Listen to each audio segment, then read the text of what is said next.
Police are searching for a missing mother of two. They find human remains in a burnt-out oil drum. 40 miles away, another macabre discovery suggests a second victim. Police are convinced they're dealing with a serial killer. But without any bodies, it's critical that they have enough evidence to put them behind bars. The stakes are high. If the murderer walks free, he's almost certain to kill again. Catching a killer requires conclusive forensic evidence. From clues at the scene of the crime to minute examination in the forensics lab. From the cold reality of the pathologist's table to DNA sampling, digital analysis. Each piece of killer evidence brings the murderer closer to justice.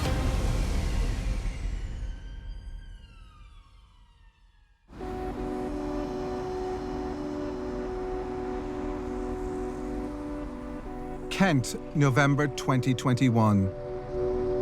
And a young single mom has gone missing. Her family are frantic with worry. Alex Morgan was due to collect her two children from her parents after a spa break in York. Detective Chief Inspector Neil Kimber is about to take over the case. Alex's mum and dad reported her missing. So that's where the investigation starts. Now, every missing person is an investigation, but that's conducted by officers from a local policing division. And they would do a series of inquiries in order to try and ascertain Alex's whereabouts at that point. If we cannot find any trace of Alex, or there's some real concerns, then the risk is elevated somewhat. And after a couple of days, that risk was elevated to a high risk, given the growing concerns that the family had. The inquiry then takes a different twist. It then gets raised and passed over to the Major Crime Department, which I'm part of. As a devoted mom of two young boys, it's completely out of character for Alex not to answer her phone. She may not want to be found at this stage. You have to have that in the back of your mind as well. She may have just decided to just go off the grid completely and doesn't want to talk to anyone. But also at the same time, you've got to think of, has she gone off? Has life got too much? Has she committed suicide? Or has someone committed the ultimate crime and taken her life? But detectives soon realise she has a hidden life. What we did know from Alex is she did engage in sex work, and that was potentially one of our lines of inquiry. Has she gone off and met a client, still being with a client? So it could be that she doesn't want to disclose that to her family at this point. Detectives search her home in the hope of finding any indication of where she went. They're looking for clues. Has the missing person taken their handbag? Have they taken makeup? Have they taken clothes? Has that person purportedly gone missing with all the items that her mum and dad would have said she would have taken for her trip on the spa weekend? So we're looking to corroborate those facts when we go to someone's property. With no leads found at Alex's house, a team of experts analysed local CCTV cameras, starting with the morning she left home 6 days earlier. What we did have is Alex went to a local garage just down the road from her house.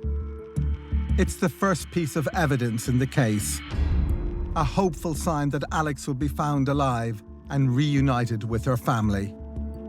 It's a good starting point to say, well, actually, we know she's not with anyone else at that point. So is she with someone? Has someone taken her? Is she going to come to some harm at that particular point?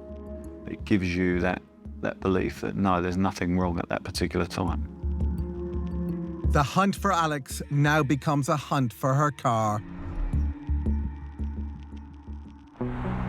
One way detectives can do this is by using a sophisticated CCTV system called ANPR. ANPR means automatic number plate recognition system. And basically there are a series of cameras that will look at the registration plate on a vehicle and then link to national databases, Police National Computer, and they're able to feed back information as to say that particular vehicle bearing that number plate was seen at that location at that time. It doesn't take long to get their first hit. Another piece of evidence on the trail to finding Alex. And on this particular occasion, when we searched both databases, the last known sighting we had of Alex's vehicle was just south of her home address. Alex appears to be heading south, not north, as she told her parents. It's a worrying sign. The ANPR trail then goes cold. Now detectives turn to their next investigative tool, Alex's phone. She appears to have it with her, so the police request her call logs from the service provider. So the data is pretty simple. It doesn't contain the content of messages. It doesn't contain the content of a voice call. It contains the date and time of a connection, the telephone numbers involved, so telephone A speaking to telephone B, the duration of the call, and whether it's a data transmission or a voice transmission. So we'll look at the calls and texts that Alex has been making and to try and establish who she's had contact with, who her last known contacts were, because then they become a relevant line of inquiry for us to follow up to see if they know anything more about her whereabouts. Alex's calls and text logs fail to provide any leads from her associates. But one call she makes that morning can be traced to a physical location. Every time the phone wants to send or receive data, it has to do it via a cell tower. Data contains the unique identity of the cell tower itself. So we have a geographic latitude and longitude location for a particular cell tower. 26 minutes after leaving the petrol station, her mobile connects to a phone tower around 18 miles further south in Sussex. It's another piece of crucial evidence in the hunt for Alex. This is a classic case of the police really being on it because the parents were on it. She was loved. She didn't pick up her children, who she loved. The police reacted quickly. CCTV, ANPR, phone use, digital triangulation. They knew her story about going north to the spa couldn't be accurate because she was heading south. So this is a remarkably fast and smart investigation by the police, working really at the very top of their game. Analysts searched the area within the range of the Sussex phone mast. Alex must have been inside this 5-kilometre radius when she made her last call. They're looking for any CCTV cameras that may have picked her up. That's a significant challenge because we are talking about a fairly rural location. It's not a town centre. There aren't many CCTV cameras. So that is down to the officers literally going door to door, using their eyes, looking for Ring doorbell or private CCTV, local authority CCTV, and then making that request and going checking that CCTV very quickly. Other officers drive the streets looking for the car itself. So that's a 5-kilometre radius that we're asking officers to drive around street to street, road to road to try and find her vehicle. And that takes some time, as you can imagine. It's now 5 days since Alex was reported missing and 9 days since she left home. Her family are getting desperate. Finally, officers spot a CCTV camera overlooking a track leading to a farm. The officers then went in to conduct the inquiries with the owner. The owner was very helpful, and they were to look at that CCTV system and really focused on what they were trying to achieve. The officers scrutinise every detail in the footage to chase up any potential clues. I recall I was sat in the middle of the incident room. The detective sergeant had taken a phone call just to say this is what we found, and literally turns around and shouts over, "We've got her on CCTV." And at that moment you're like, you leave your chair straight away and you want to hear what the officers are saying on the phone. They're then describing what's going on, and it kind of gives you a lift straight away. Alex appears to be waiting for another car, a gold Jaguar, which she then follows up the track. This is a really significant breakthrough. I'm really buoyed at this point. I'm thinking, well, we might even find Alex on that site in her vehicle. She just doesn't want to be found at this particular time. She just wants a break from everything, from life, except we don't know. This is a eureka moment for the officers. She's alive. That's great. She's in the car, alive. And that gives them some hope. And now, additionally, there are a whole range of investigative opportunities open to them. There is a potential location where the car could be, where she could be, and there are witnesses they can talk to about where Alex is, or perhaps where she's gone. And when they turned and went up the farm track, we were able to identify the number plate from the CCTV. So then, as you can imagine, for me, that's an absolute goldmine of information. We then established quite quickly who that vehicle belongs to. Where do they live? Where are they now? The gold Jaguar belongs to a 40-year-old builder and father of one called Mark Brown. He rents the land and uses it for his workshop. As Alex is involved in sex work, police suspect Brown may be one of her clients. And it's possible he's holding her against her will or has done her some harm. Police have already spotted Alex on CCTV at her local petrol station. Then picked her car up heading south before narrowing down her location via a phone call. This sighting on the farm track makes Brown the last person to see Alex since she went missing. The priority now is to search the farm as soon as possible. I remember sending a number of officers, I think 6 officers went there in a van. But then it's a moment of waiting. It takes them 15 minutes to get there. They update on the radio to say, we're now on scene. And then, about 20 minutes after that, it comes back to say, yeah, she's not here, there's no one here. And it's kind of like a bit of a stunned moment to say, right, okay, so she must leave on CCTV at some point, but we've still got to view that CCTV and establish when she left, who she left with. Alex could have driven off the farm at any point in the last 9 days. Potentially, there's more than 200 hours of footage to analyse. But then, with officers still on site, Mark Brown himself drives up the track. So we invite the individual to the police station where we take a statement from him. He's more than happy to help us. Says, oh yeah, I'll help her. Yeah, I do know Alex, etc. It's the first things that came out of his mouth. I'll do anything to help you. Really came across quite genuine, quite plausible. Yeah, I'll come to the police station. I'll give you a statement. Yeah, I'll give you my DNA, my fingerprints. You can have a look at my mobile phone, etc.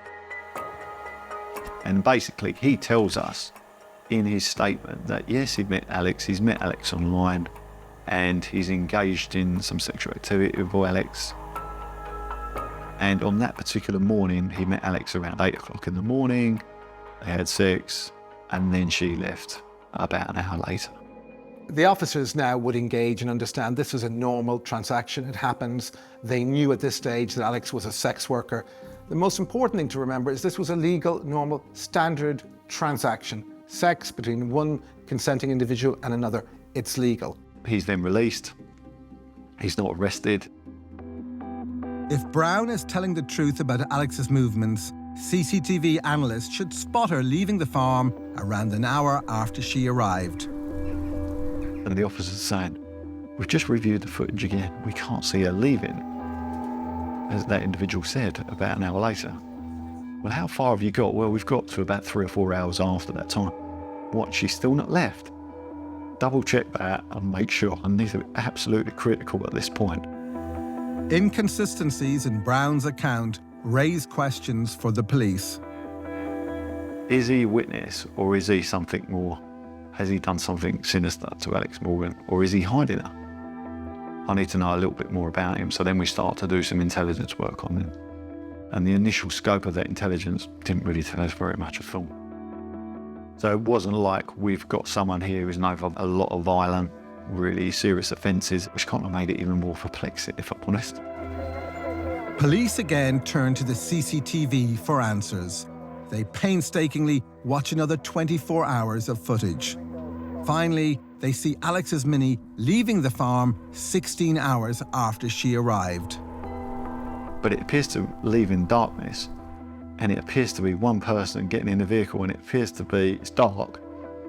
It's a silhouetted figure to a degree, albeit you can make out. It's certainly someone a lot taller and bigger than Alex Morgan. So we know that Alex's vehicle left later on that day, on the 14th, and then comes back in the early hours of the 15th. It just seems unlikely that she's likely to be alive at this stage. I want her to be, but in my heart, I kind of thinking, this is 9 days on now, 10 days on. It's unlikely. Alex's disappearance is now officially a murder inquiry with Brown as the main suspect. I'm not satisfied now with what he's told us and what I've seen, and he's subsequently arrested the following morning by officers at his home address in Sussex.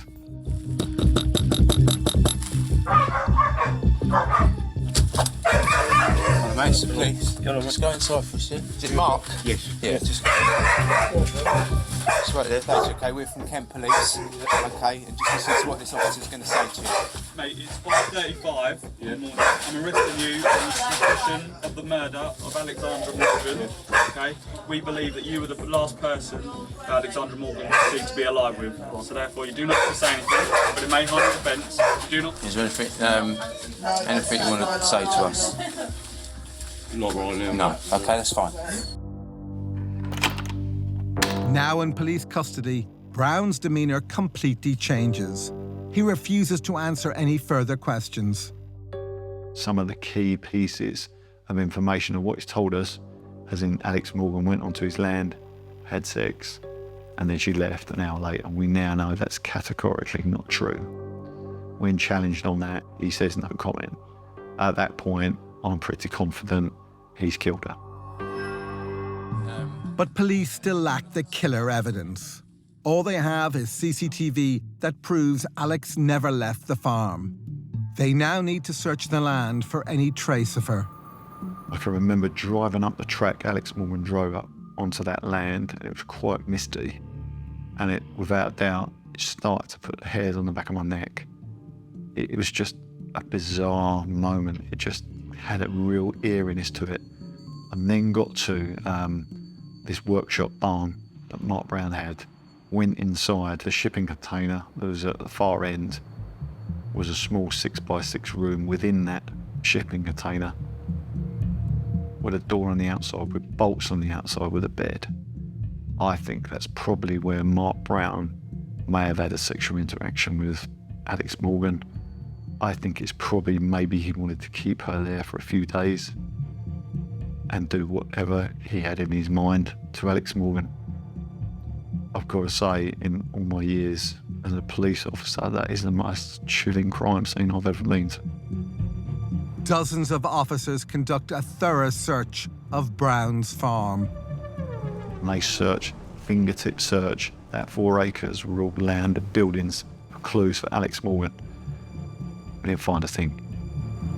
Despite the lack of a body, Mark Brown was the last person to see Alex alive, and the Crown Prosecution Service agree there's enough circumstantial evidence to charge him with her murder.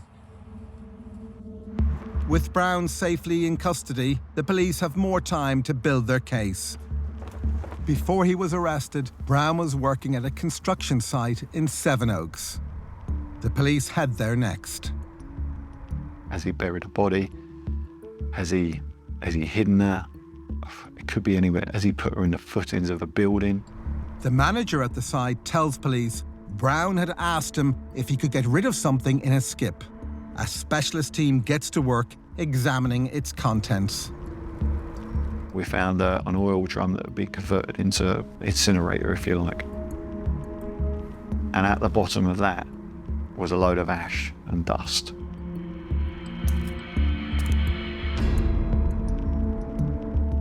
But actually, what was just next to that was a carrier bag. And in that carrier bag was hair straighteners and a hairdryer. That's a bit of a strange thing to have on a building site. Police want to know whether the hairdryer and straighteners belong to Alex, so they send them off to a lab to test for her DNA. And my crime scene manager comes back quite quickly within a day and says, that DNA belongs to Alex Morgan. So now I've got Alex Morgan's DNA on a hairdryer and a pair of hair straighteners at a building site next to something that Mark Brown's put into that skip. The team intensified the search of the burnt-out oil drum and the rest of the skip's contents. We essentially set up a search lab there where we're sifting through all this debris in this oil drum and the skip. The team then make a major breakthrough. Amongst the ash, they find what appear to be hundreds of fragments of bones. I'm talking the sort of size of your fingernail, but hundreds and hundreds of them in that barrel. My crime scene manager, experienced they are, call in a forensic anthropologist. So we put a whole scene on around this area. They come down, they start to look at some of those fragments, and they establish really quickly that they're bone and they're human bones. A picture is beginning to emerge of what happened to Alex Morgan. Police may never find out how she was killed, but it's increasingly likely that Brown burnt her body in this oil drum. The problem now is that the charred bone fragments are unlikely to yield any DNA samples that can identify Alex. Bone is a good source of DNA if the marrow within the bone has survived. So you can use the marrow from within the bone, extract it, and again, take a sample of DNA to make sure that that matches the missing person. It's not always helpful, but it can be in some cases.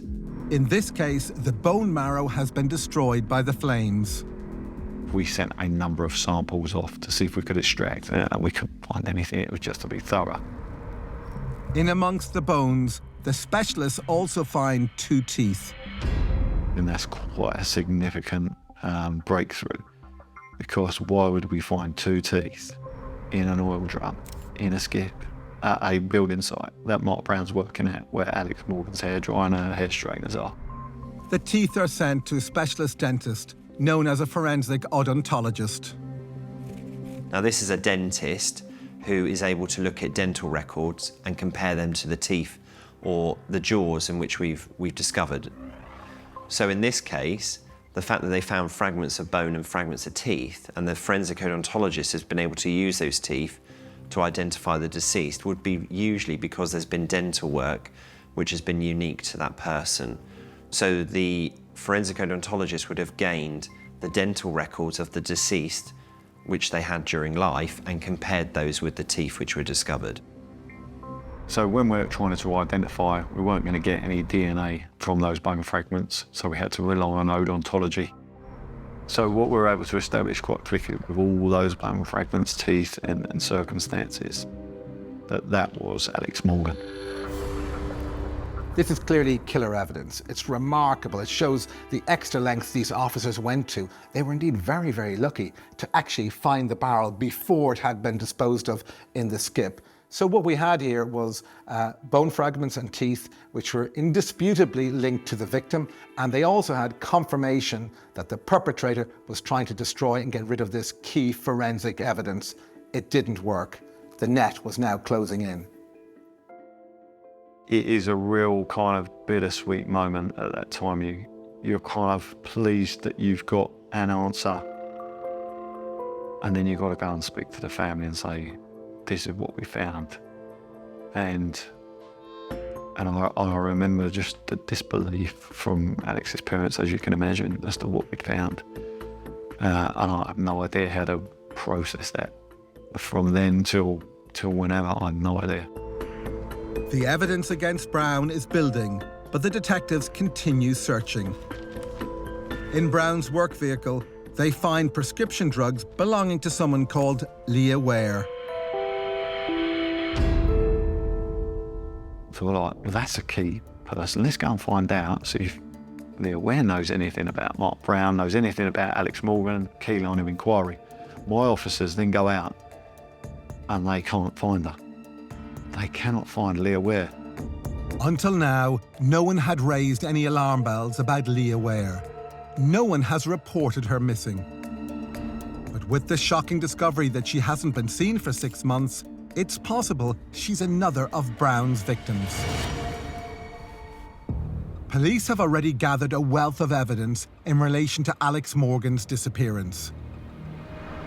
They spotted Alex on CCTV at her local petrol station, then picked her car up heading south before narrowing her location via a phone call. The sighting of her car with Mark Brown's Jaguar on the farm track makes Brown the last person to see Alex since she went missing.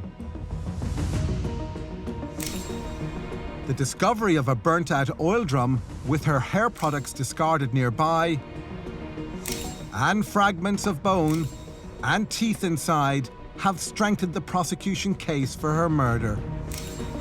But if Leah Ware disappeared 6 months ago, any evidence that she's been killed will be harder to find.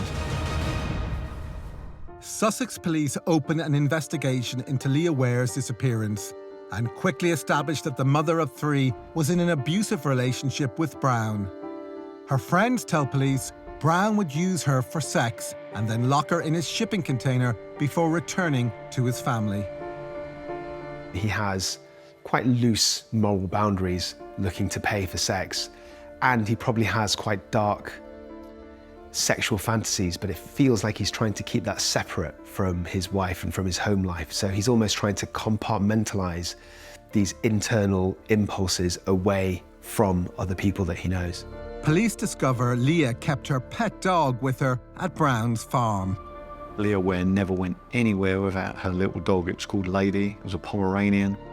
And every person that he had spoken to said how they said that was her baby. She never left. She never went anywhere without it.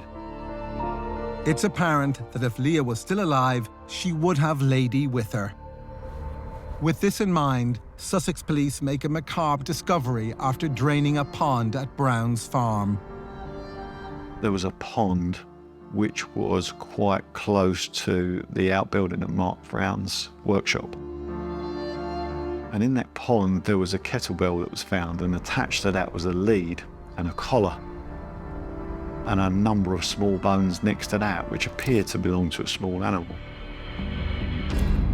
An expert confirms the bones are those of a Pomeranian dog. It's strong circumstantial evidence that Leah is no longer alive, killed by Brown, who then got rid of her dog. Sussex detectives also find CCTV footage of Brown continuing to pick up Leah's medication after her disappearance. Their theory is that he did so to give the impression she was alive, but they're now convinced he'd already killed her.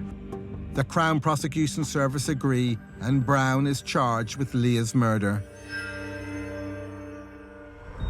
Brown's work van has been an important source of evidence. Police now discover it's fitted with a tracker. They trace it to a cash point where CCTV shows Brown withdraws cash and then fills a jerry can with petrol.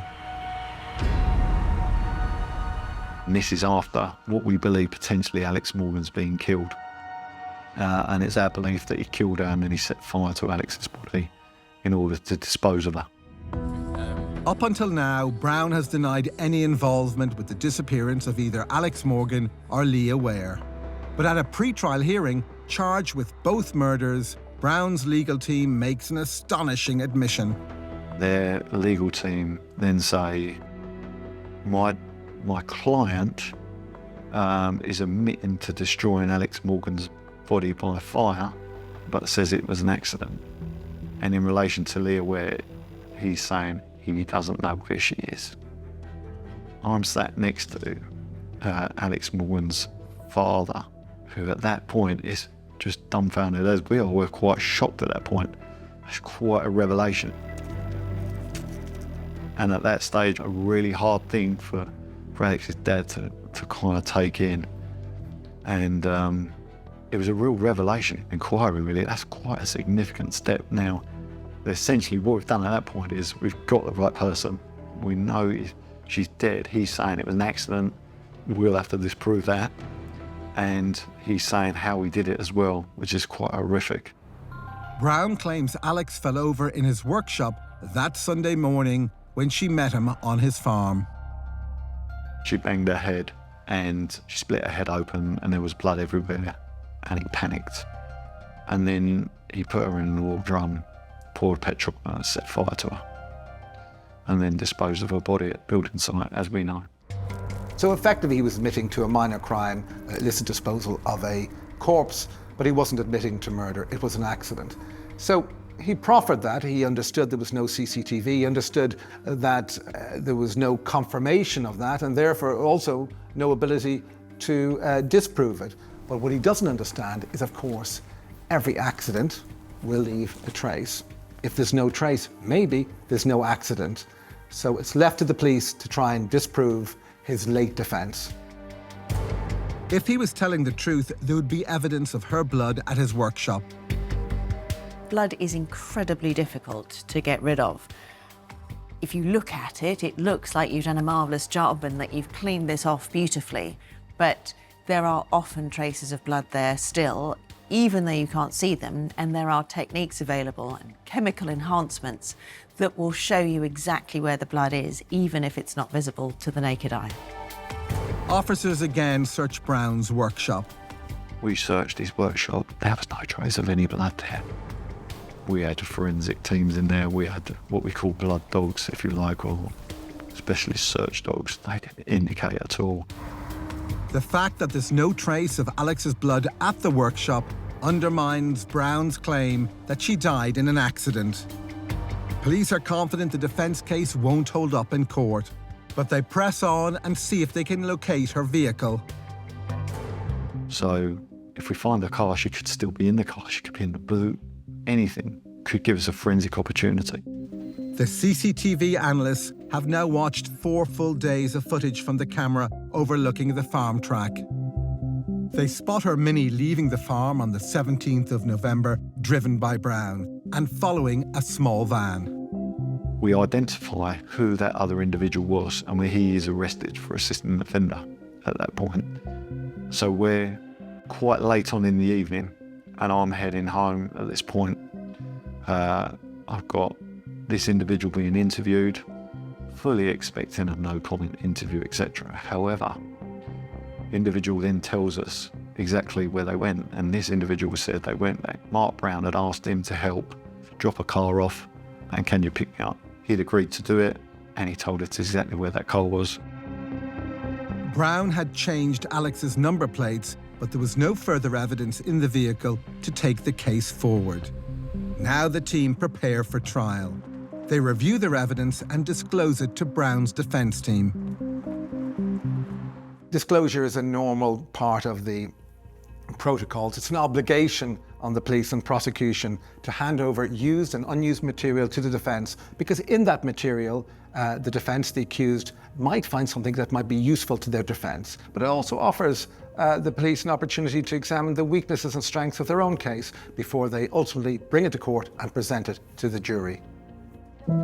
Officers review the footage from the body cameras worn while searching Alex's house. And as they're reviewing the body-worn footage, they can see that there's a note in front of the TV. And that note says, it's addressed, it's clearly from Alex Morgan, addressed to her son.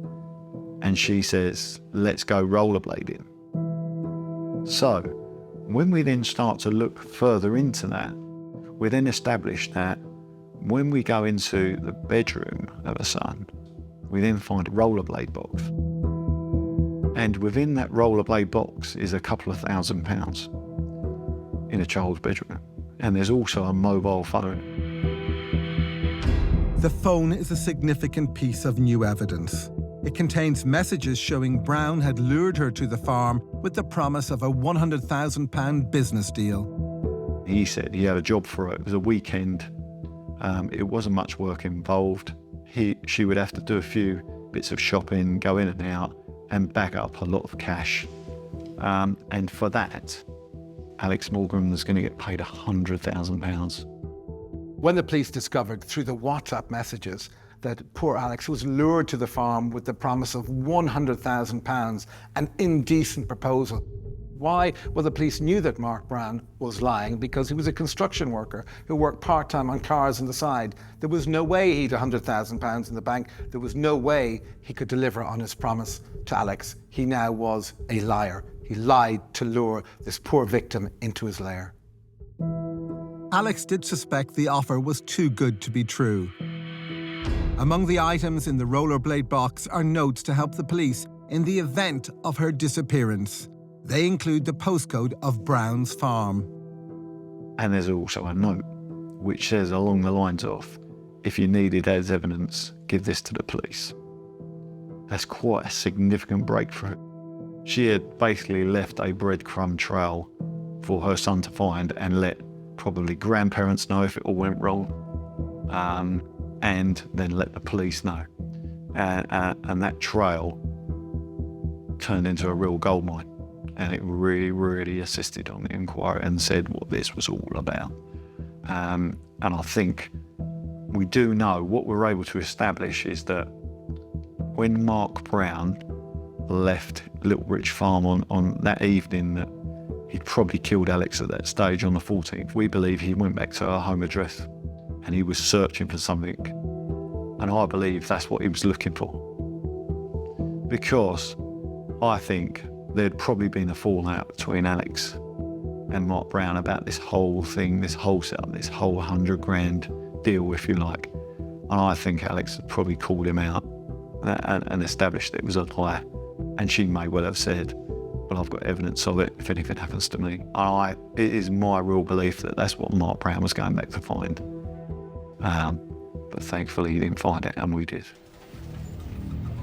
The commitment and relentless hard work of two police forces has amassed a wealth of evidence against Mark Brown. They have CCTV footage of Alex at her local petrol station, then heading south before narrowing her location to Sussex via a phone call. Further CCTV shows her car along with Mark Brown's Jaguar on a track near his farm, which makes Brown the last person to see Alex alive. The discovery of a burnt-out oil drum, with Alex's hair products nearby, and fragments of bone and teeth inside the drum have strengthened the prosecution case. Then Leah's medication is discovered in Brown's van, and the remains of her pet dog are found as the lake on his farm is drained. CCTV footage shows Brown picking up Leah's prescription drugs. And there is also CCTV of him taking out cash to pay for a jerry can of fuel. And he asked for an accomplice to get rid of Alex's car. But the outcome of the case is now out of the detectives' hands. With Leah Ware's body still missing, they can only hope they've built up enough evidence to persuade the jury to find Brown guilty of both murders. In October 2022, the trial begins. Brown admits disposing of Alex's body, but says her death was an accident. He denies murdering Leah, who hasn't been seen since May 2021. I was quite confident about the trial because obviously we got the right person. Mark Brown had already said he'd disposed of Alex Morgan and destroyed her body by fire. And during the trial, he elected to say, well, she fell over as an accident in a workshop. And he was quite elaborate when he was giving his evidence, and he gave an indication that she split her head open, there was blood everywhere, and it was almost running out of the workshop like a river. He said he cleared it up, but we had specialist teams and there was no evidence we ever saw any blood like that. And some of the questions he was asked through the trial, he had not answered any questions previously, so now he's making up evidence as he's going along in the box. And at that point, the SIO, you're looking at that going, would you really believe that? Would you really believe that? Brown gives another story about the £100,000 business deal referred to in messages on the phone in the rollerblade box. Mark Brown, when questioned about that, purportedly came up with the facade that he wanted Alex to do a load of webcam work at a hotel room, which the jury saw right through. And I don't think they believed any of that, not 1 minute. Brown's explanation for the remains of Leah Ware's dog being found at his farm is equally far-fetched. Leah had just kind of lost it completely. and she'd gone into a bit of an episode. And what she'd done is she'd thrown Lady into the pond, attached to this kettlebell, and Lady had drowned. And I think any time you've got an emotional connection to an animal, people kind of have an affinity with that, don't they? And I think the jury saw the whole picture around Leah Ware having that relationship with Lady, and then all of a sudden throwing her in a pond, attached to a kettlebell, and Mark Brown's behaviour. I think they saw right through that. The trial lasts 6 weeks. After deliberating for 2 days, the jury finds Mark Brown guilty of the murders of both Alex Morgan and Leah Ware. The killer evidence in the conviction for Alex Morgan's murder is the teeth found in the oil barrel. Despite Brown's attempts to claim that it was an accidental death, the killer evidence, the bone fragments and the 2 teeth, which dental records confirmed belonged to poor Alex, our victim, and of course the evidence that he was attempting to dispose of these bone fragments and crucial teeth, it basically made the case compelling for the jury. And add to that, now another missing person on the farm, other bits of compelling evidence, and the jury were now left with no option but to convict him for the murder of 2 missing women. Regarding Leah Ware, it's a testament to the work of Sussex Police that they secured a conviction in the absence of any physical evidence. With Leah, it's a kind of very different case. There isn't that killer forensic evidence, but there is plenty of circumstantial evidence. That circumstantial evidence, together with all the evidence convicting him of Alex's murder, allowed the jury to convict him beyond a reasonable doubt of the murder of Leah as well. Brown is sentenced to life imprisonment with a minimum of 49 years to be served for each murder to run concurrently, minus the 380 days he spent on remand. I think that represents the gravity of Mark Brown's crime, not only killing 2 innocent women, trying to make the best, trying to make a decent life for themselves, and certainly Alex with her children, and the sexual motivation that he had behind it all, and the kind of deviancy that he displayed right the way throughout. Not just throughout the way he interacted with both Leah and Alex Morgan, but certainly almost through the trial as well. We almost had an answer for everything. But again, I just think his lies just caught up with him in the end. As for his motive, perhaps this is something only Brown himself will ever know. The age-old question that people always want to know is why somebody would carry out a murder or even multiple murders. I think when this happens in the context of impulsive rage, or when somebody escalates their violence in an argument, or if they feel disrespected, then the average person can at least understand those emotions. It's when somebody pre-plans murders or multiple murders, especially on vulnerable victims, that the average person can't understand that, because we don't have those kind of thought processes. In summing up, Justice Nicholas Hilliard was very emphatic. He told the court Brown used Leah to satisfy his own sexual desires. I cannot say how the defendant murdered Leah Ware. Part of the purpose of obliterating her remains was to hide how she came about her death. And he further went on to say he successfully disposed of Leah Ware's body. Exactly what happened will never be known. In relation to Alex Morgan, he said, she came to Littlebridge Farm as Mark Brown pretended it was the start of a money-making scheme. He claimed to have had the inside scoop. The judge said she was extremely vulnerable because she was on her own at the isolated farm and beyond help. He then went on to say that no sentence I can pass is any measure of the lives that have been lost, and no sentence can put right what the defendant Mark Brown has done. That's not possible. Brown, he said, hasn't attended court today, which showed his conscience is untroubled by what he has done. Well, he then went on to pass sentence, which certainly would trouble Mark Brown. 49 years on each count of murder, which effectively means he will never see the outside of a jail again.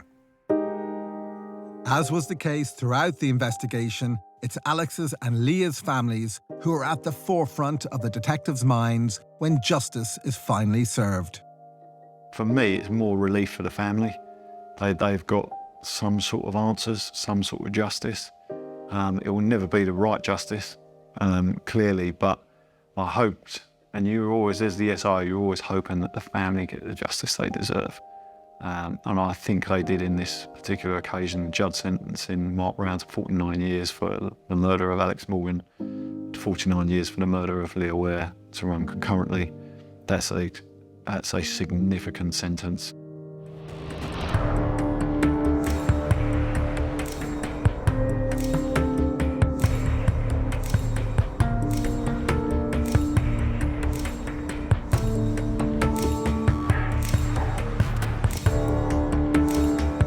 Mark Brown thought he'd got away with the murder of Leah Ware. Then he lured Alex Morgan to the same location to be his next victim. But for the professionalism of hundreds of investigators, Brown might very well have killed again. Instead, he'll spend the rest of his life behind bars.